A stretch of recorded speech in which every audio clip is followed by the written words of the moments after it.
What's up, guys? How y'all doing? It's been a minute. I'm back in the land of the living.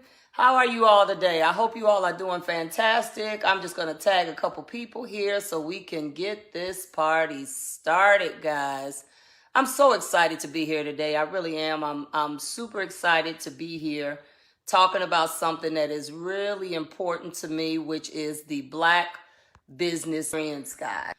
Passionate about the Black business experience. I've been kind of laying low, guys, because I've been really restructuring, rethinking, reestablishing my direction and where I choose to go going forward. I have realized that when I fell into this business realm, my name is Nikki Smith. For some of you all that haven't seen me, I'm your video business girl, and I started in the beauty industry with teaching business. I started focusing on the beauty industry, really teaching business to them, and it evolved into a curriculum and programs and coaching groups and books and all this stuff. And I realized it wasn't really about the salon industry anymore. It was just about self-employed people. I am a lover of business and people who choose to create their own journey and do it what needs to be done. So I want to talk to you all about something I've been reading about and studying. It's called racial capitalism.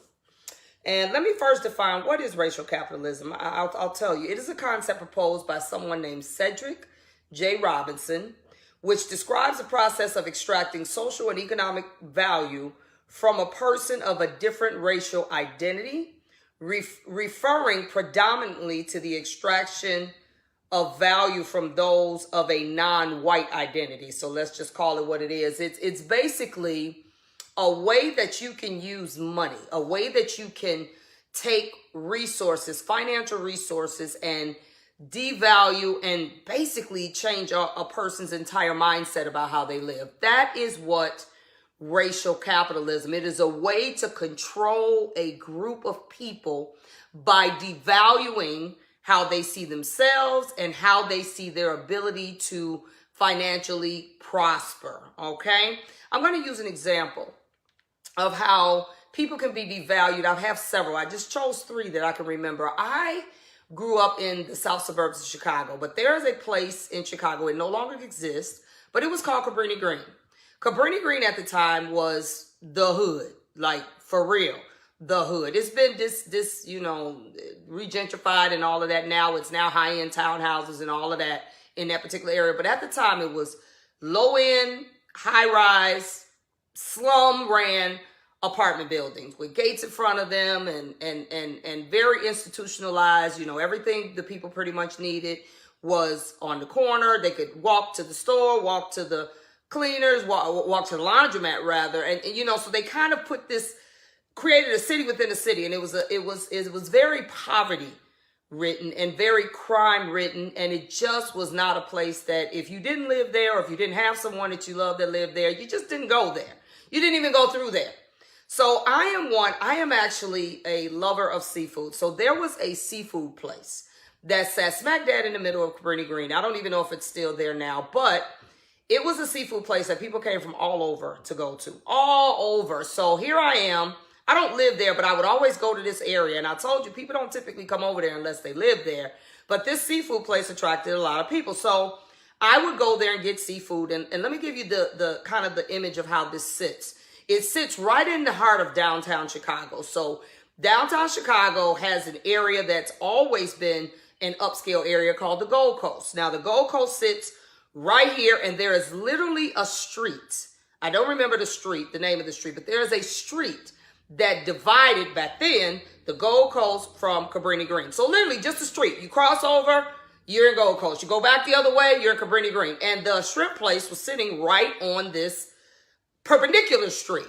So as I was over there one day, I got my food and I said, okay, let me get up out of here. And I was approaching the Gold Coast. So I was approaching that intersection and I'm sitting there. And as I'm sitting there, it was just like an epiphany for me. I'm observing the differences in one side of the street versus the other. On this side of the street, which is the Cabrini Green side, you got liquor stores and all kind of shops, the type we typically see in the hood, gym shoe shops and shops that sell, you know, the flashy clothes and the fly clothes a lot of us black people like to wear. And that was on one side of the street. On the other side of the street, you have almost kind of around the corner, but almost on that street, a Rolls Royce dealership. You have high-end, like, little convenience stores that, you know, you probably go in there and a bottle of water was probably $4. And you have all of these things that obviously appeal to a upper or a higher social economic class of people. So I'm sitting at the corner, guys, and I'm watching this. And it was literally like an invisible force field that said to everyone on opposite sides of the street, you don't come over here and we won't come over there. And I promise you, I sat there for a minute. I actually pulled over because it was amazing to me how, and it's a stop sign, it's not a stoplight. And I'm watching the operations on one side of the street and the operations on the other side of the street, and no one is crossing over. It was unbelievable to me at that time. And I was young, so I wasn't aware of as much as I'm aware of now.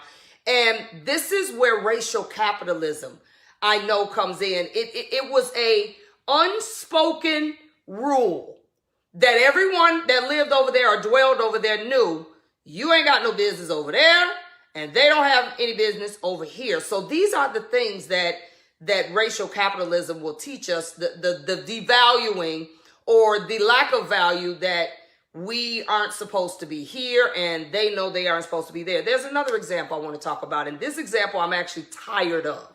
And next week, or actually tomorrow, I'm going to be talking about Black excellence in business. I want to talk about restaurants. I want to talk about our little hood restaurants, rib joints, hot dog joints, soul food spots. I want to talk about that for a minute. Now, I am your radical Black girl, okay? I make no bones about what side my bread is buttered on. I have friends of all colors and genders and spiritual preferences, and friends. I'm not talking about just people I talk to. I'm talking friends that I can count on them. They can count on me. We visit each other's homes. I'm talking Ukrainian, Asian, Italian, everything. White. I got people that are Buddhist, Muslim. I'm clearly Christian. I make no bones about that. But I want to talk about the things that I see in the restaurant differences. I am tired of going into my restaurants, Black people's restaurants that I choose to support, even when I don't like what they do. But I'm tired of going into those. And this is where also the devaluing in our businesses comes in. And it's 2:00 in the afternoon, and there are 5 things on your menu that you don't have. And you opened at 11 a.m. And this is repeatedly, guys. Or you don't answer the phone because you can't answer the phone because as self-employed people, we think we have to work by ourselves. I asked a person, I'll never forget this. It was a Friday night, and I was going to this is when I ate meat. I don't eat meat anymore, but this is when I was going to a place. I really wanted this barbecue chicken. They got the best barbecue chicken on the planet. And I called in, and it was during the pandemic. So I called in, and at that time, they were only able to let so many people in, and then the rest had to kind of line up outside. Now, again, I'm in Chicago, guys. In Chicago, it's cold. It is 30 degrees outside, so no one has pulled up to this place prepared to stand outside. And I called in. They finally answered. I said, can I place an order? The lady told me I'm not placing orders today because we're crowded. I said, okay, well, do you have an online option? She replied to me, and I'll never forget this. She said, we're a small business, so we can't afford to be online. And I replied to her without hesitation, it's because you're a small business that you cannot afford not to be online. So this is what happened.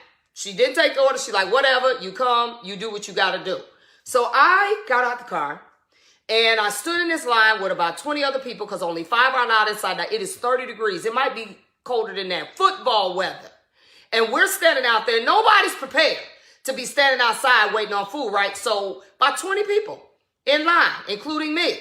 Eventually, what I saw, because we couldn't take standing out there anymore, it was too cold, I saw 10 people or more get out of line and say, forget it. Now, that was 10 people had they had online ordering. They could have just, the order would have been taken, the money would have been paid, people would have been sitting out in their car. They text you anyway.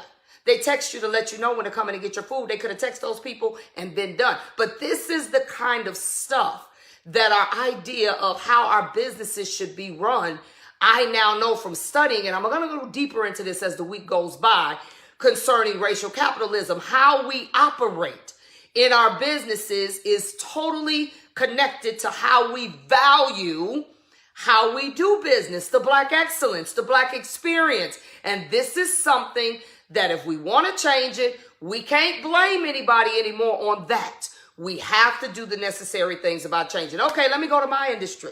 Here we go, that I know all too well. I've been in it 35 years. Back when I was taking new people, I haven't taken new people in a long time. Back when I was taking new people, I remember I would get people and they would ask me, are you going to be there on time?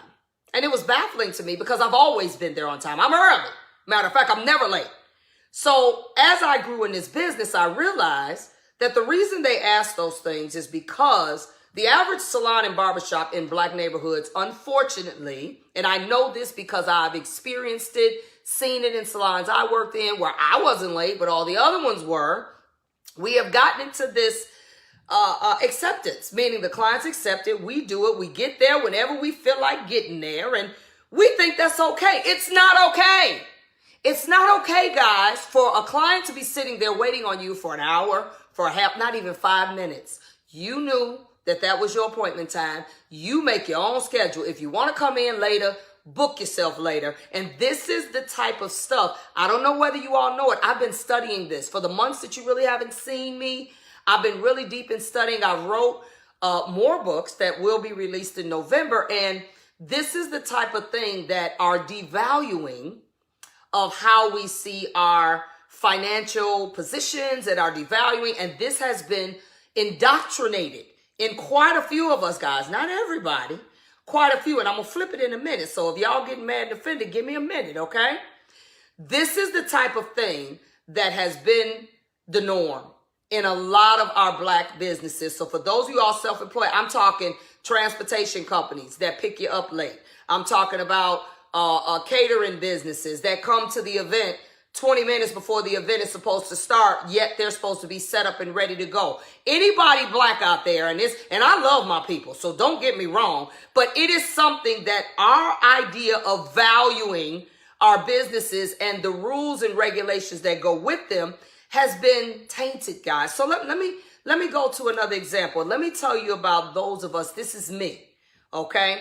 There is something called racial capitalism. I just described to you what that is. And then there is something called racial capital. Okay, let me break that down. Adults with racial capital mindsets, okay, or high awareness of the systematic nature of racism, we are 7 times likely to pursue self-employment, okay? Let me read it again. Adults with a racial capital mindset or high awareness of systematic racism, nature of racism, are 7 times more likely to pursue self-employment than those with low awareness. Those with low awareness, and I'm going to say this, and I'm sorry, let me put it out there first if this offends anyone, but slavery was built on the backs of Blacks in the terms of building the economic structure, okay? When we started getting our footing or being able to do better in our lives is when we realized that taking control of our own lives in the form of opening our own businesses was the way to counteract or to control what we call racial capital. It was the way for us to now say, I make my own decisions. I can even sell to my own people if I want to. This was a way that we were now able to say, I can structure and be able to support and build my own financial future and not have to be subject every day to systematic racism, because it exists still today. Those with a racial capital mindset have taken these steps and said, you know what?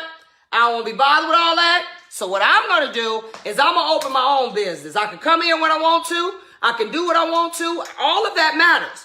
I can now be the person that I want to be. Guys, you know, I'm getting a little warm, so I am getting ready to, I'm trying to get my little fan here so I can give myself some air. But those are people who have made the decision. So if that's you, I want to give you a high five, first of all, for making the first step, because I'm going to tell you, to make that decision to say, I am going to be a racial capitalist, meaning I'm aware that if I go work at Joe Blow, my promotions and everything that I do might be subject to somebody who doesn't want me to grow or doesn't want me to have or doesn't want me to be. So I'm going to omit the middleman and I'm going to do my own thing, okay? But there's a flip side to that, guys. There's a flip side. Individuals, first of all, who might seek unemployment to evade racism or at least minimize their influence on their career. Okay, that is also what self or racial capitalist is. Also, let me go further. Self-employment, though, let me tell y'all something now. I've lived self-employed for most of my adult life. It does not automatically translate into financial success. Anybody that's self-employed out there that can attest to that, it does not automatically translate that way.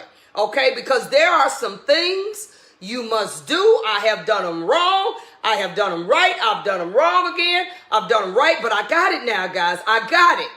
Self-employed black surveys, listen, were self-employed surveys, or surveys that basically did a survey for black self-employed people, I'm saying that wrong, found that a lot of people who started with this mindset of being a racial capitalist, and I don't want to be affected by that anymore, ended up in worse financial situations than as if they were working for somebody else.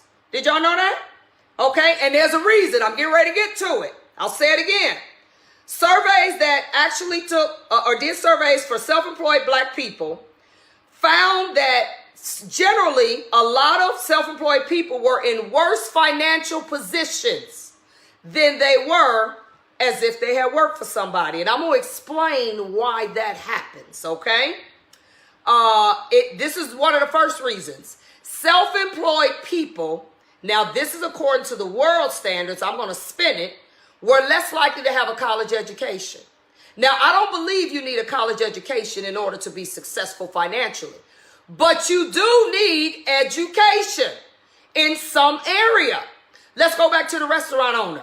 I actually ask a restaurant owner, I go to this little jerk joint. I don't go too much anymore, but I used to go all the time. Again, I don't eat meat anymore.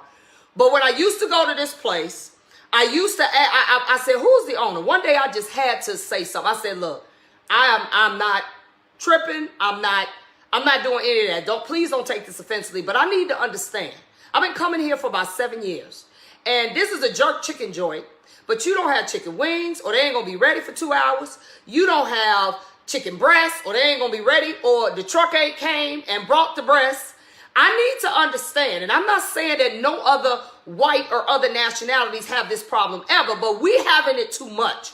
What is it that they have learned? What class did they take that showed them how to prepare food and how much to prepare if you're in this type of restaurant? There has to be a class or some form of education out there that can teach you how to be prepared as far as ordering what you need, as far as how far in advance to cook it. I don't know that business, but there's got to be something out there that teaches you how to be prepared, so you rarely have this issue.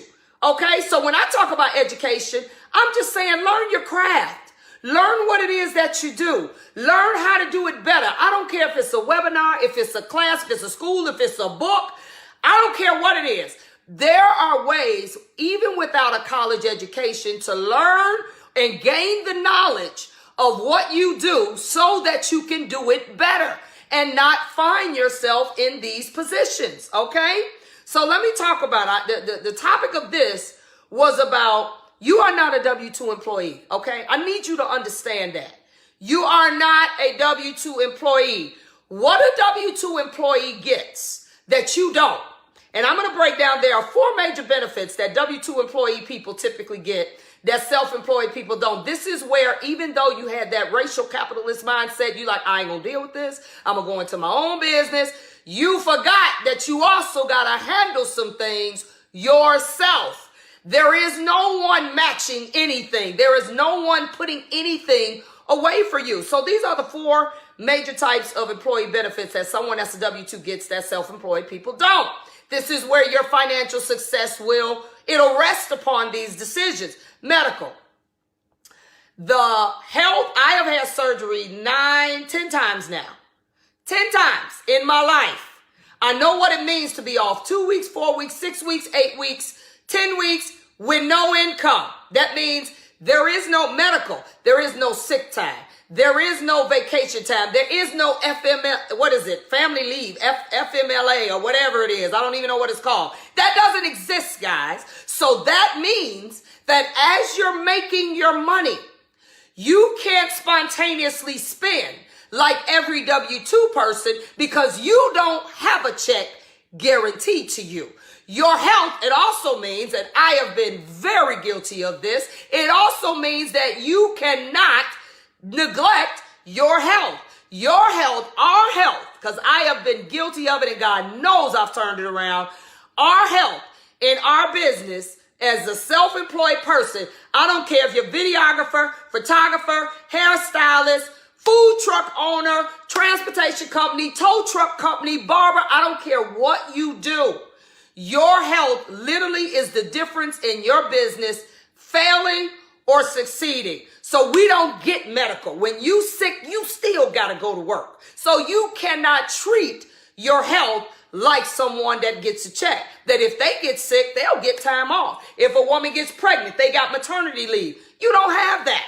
Okay? Then we talk about life.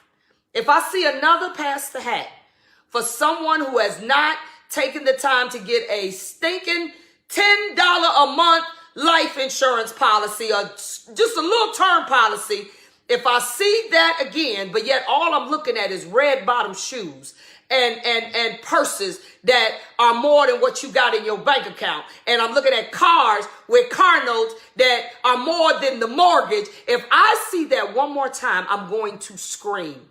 We're gonna have to, I'm not saying you can't do nice things. That is not what I'm saying. What I'm saying is you have to shift your mindset so that if you're going to be a racial capitalist, someone who makes their own way and makes their own ticket, you can't spend your money exactly like a W-2 person. Then I want to talk about, so you need some life insurance. That's the moral to that story. You either going to have some life insurance or you're going to have some money stashed somewhere so that if something happens to you, you are not leaving all these people to carry the load and pass the hat and GoFundMe's and all this other stuff. We got to stop this, guys. We got to stop it. And I love my black people, but this is what I cannot stand. And if ain't nobody going to say something, I'm bold enough to say it. We got to stop living hood rich, period. Okay? If you self-employed, you can't afford to live hood rich. You can't afford it. Now let's talk about disability. How many people, self-employed, have disability insurance or some money somewhere that if you get, I'm in the hair industry. I do hair 4 days a week, 4 days a month, guys. That's it. They won't let me quit. It doesn't interfere with my coaching, my book writing, all the other things that I do. So I still do it 4 days a month. I realize that if I could break my finger, guys. I could literally just do something simple as breaking this finger right here. This finger, look, you can't pump no spray without that finger, right? If this finger broke right here, I'm done for at least a couple weeks. I don't even have to be hospitalized to be considered disabled or my inability to do what makes me money. Now, the other things, praise God, if this finger broke, it wouldn't hurt it because I'm using my brain and not my brawn. But think about it. If you're a cook, if you're a driver, you got a transportation company, if you're a tow truck, if you're a videographer and you mess around, you can't even hold the camera. If you're a photographer, you can't even hold the camera. Okay? What are you going to do if you become disabled? It doesn't even have to be something life-threatening. It could be something simple. Guess what, guys? If you're a W-2 worker, They got all kind of stuff. Again, they got FMLA. They got some jobs even have disability things. They have things that you can use your vacation time, your sick time. You can use all of that to take care of what you need to take care of. And then finally, retirement. Guess what, guys? Ain't nobody matching your 401k. Ain't nobody matching nothing. Ain't nobody putting nothing up for you. They're not putting it anywhere. I have been self-employed my entire adult life, and I've made poor business decisions that even when I had financial resources in the form of investments and retirement saved up, I've had to go through them twice. I now have them again, and I refuse. I don't care what happens. I'm not going through them. I got disability. I got all that back again. And I am not giving that up. I don't care what happens. I would give up a house first. I would give up a car first. I would give up things that I can easily accumulate again. I would go live with somebody first, because I have lived the life of knowing what it means to be off with no money, to spontaneously spend. Meaning, as an entrepreneur, you got to make sure you got it in the kitty to go to Vegas for 3 months or for 3 days and go gamble. That gambling money you got is money you need to pay the mortgage, pay the rent, pay your employees, pay for repairs to be done, sit in the kitty in case something goes wrong. I know what it means to have a business flooded on. I know what it means more than once. I know what it means to have a business shut down due to no fault of your own, stuff that just happens. And what are you going to do? You cannot live like a W-2 worker. Again, you can have a great life, but you got to plan your spending. Or you got to at least plan in your bank accounts. If you got a side bank account that's for your mad money or whatever it is, you got to know what's in the kitty that I can go to the family reunion or to the vacation with the family or whatever it is that you want to do. Take the kids to Disney World. I don't care what it is you want to do. You cannot live like someone that has employee benefits, that someone is going to look out for them in the event that they don't want, or they want to do something, or something unforeseen happen to them.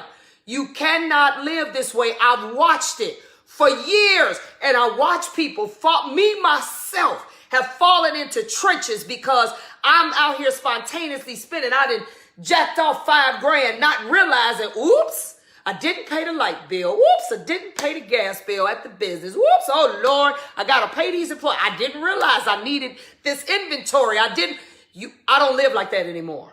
I got tired of living like that. And I want to say something. If you've taken that step and become a racial capitalist, defining or basically just destroying the idea of racial capitalism that says that you ain't worth it, that you can't succeed on your own, that you can't build nothing on your own. The devil is a liar. Yes, you can, but you will kill your own fate if you don't realize you cannot operate like a W-2 worker.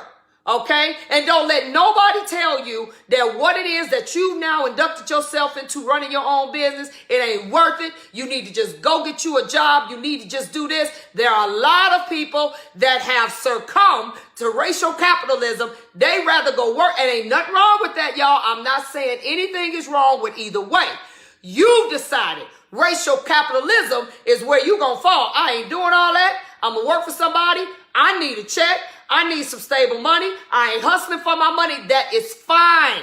But don't knock the people who have decided they don't want to be in that boat. They are going to be racial capitalists where won't nothing affect. They ain't got to deal with bosses or superiors telling them what they can and can't do, what they can and can't have.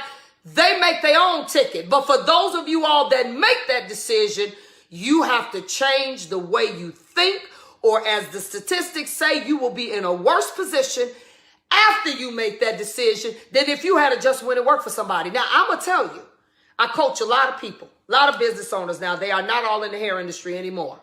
And I have told some of them, you need to get that business up. It ain't for the faint at heart, guys. It's not for the people that can't stand living with uncertainty. It's not for people that can't find themselves being comfortable, being uncomfortable. It is only for people who recognize that they are going to have to do things differently. They're going to have to position themselves differently. They're going to have to maybe say no when everybody else says yes. They're going to have to do things in a different way. Don't mean you can't do it, but you may not be able to do it every time that W-2 worker does it. Because when they push the clock out at 5, they ain't think about nothing else. They ain't think about their business. They ain't thinking about nothing that has to do with their business. Anything happen up there, they are not responsible for it. None of that affects them. You cannot operate that way. All right? This is what I'm saying, guys. I'm going to be talking all week about this. I got all week all these different things I want to talk about. Tomorrow we're going to be talking a lot about Black excellence and what that means. What it means to be excellent or operate in Black excellence as an entrepreneur. What does that mean, guys? And I'm going to progress all the way through the week. Join me. Knowledge by Nikki at 9. I'll be on at 9 o'clock in the morning every day this week. Set your notifications every day. I got some things I want to talk to you about. I've been studying this stuff for months, really years, but hard for months to really understand the direction I needed to go. I now have opened my business up, my Aspire, which is ambitious self-employed people investing in real entrepreneurship. I've opened it up now to people who are well beyond the beauty industry. I don't care. Again, like I said, if you got a food truck, if you have a small business, a small service-based business, that people are your business, I can help you. Okay? I can tell you how to do it wrong and right. How to do it wrong again and right, and how to not do it wrong no more. All right? This is what I want to offer to you. KnowledgeByNikki.com with 1K. If you all are interested, if you have any questions for me concerning this subject we talked about today, DM me. I'll go back and I'll check it later. And we're going to really get into this, guys. I want to see my Black people win. I want to see the Black economy win. I'm also going to talk about, I think Thursday I got it set up for the things that build the Black economy, guys. That's land, labor, and capital. That's it. Land, eventually you want to own something. You do. You really do. Labor, you can't, just because you're self-employed don't mean you can do it by yourself. That doesn't mean that. And capital, you got to make sure you got some money. So I am now mastered teaching people. I've done it, how to get business credit, how to use it, how to maximize it. I now am at the point, praise God, that I can get up to $250,000 without using my Social Security. Who knew, right? It took me years to do this. And it took me, I messed up some stuff, had to fix it and get it back. And there's a strategy to this thing. And it's, you got to be consistent. It ain't I do it 1 month and then I'm done. No. I will be opening up. A friend asked me would I start a course. I've always done classes on business credit, but you need somebody to like hold your hand like I had to go through this and tell me, okay, do this first and this second and this third. So I will be putting on just here and there. I'm going to start a business class, a business credit class course. It will last for 6 months. I will walk with you for 6 months to make sure you do everything you need to do, because this is also one of the ways you're going to be able to build that racial capitalist mindset, not capitalism.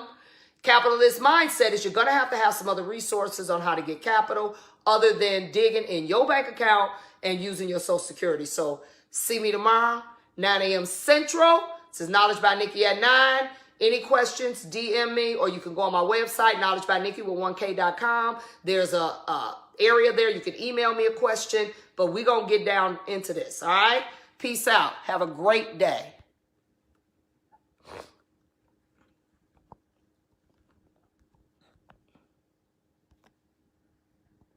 All right, guys, it doesn't want to